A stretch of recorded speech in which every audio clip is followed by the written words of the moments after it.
Pinalibutan ng mga armadong pulis ang kotseng yan sa Calamba, Laguna. At dali-daling pinababa at inaresto ang lalaking sakay nito. Ang lalaki, suspect sa pamamaril sa consultant ng isang kumpanya. Batay sa investigasyon, nagmamaneho ang biktima sa Tagaytay, Calamba Road nang paulanan ng bala ang kanyang AUV. Taga Las Piñas yung victim. Then nandun siya, successive na meeting siya ng 3 days doon sa company na yon. So uwi, pasok. At doon siya, on the 3rd day, doon siya inambus. Dead on arrival sa ospital ang biktima sa dami ng tinamong bala. Sa backtracking ng CCTV, nakita ng pulisya na binubuntutan ng kotse ng suspect ang sasakyan ng biktima. Naplakahan ang kotse ng suspect at pina-verify sa LTO.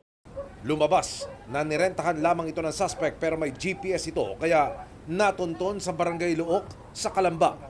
Ito rin ang kotse kung saan siya inaresto ng mga operatiba.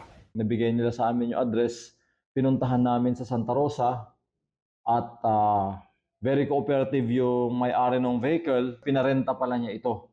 Narecover sa suspect ang 2 pakete ng hinihinalang shabu. 2 magasin ng kalibre 45 baril ang narecover sa kotse. Na-inquesta ang suspect na nakaharap sa reklamong murder at paglabag sa Comprehensive Dangerous Drugs Act. Wala siyang pahayag. We have a very good inkling now kung ano yung motive nung murder incident natin. This is part of his work dun sa trabaho niya as consultant dito sa kumpanya na ito. Tukoy na ang kasabwat ng suspect at patuloy na tinutugis.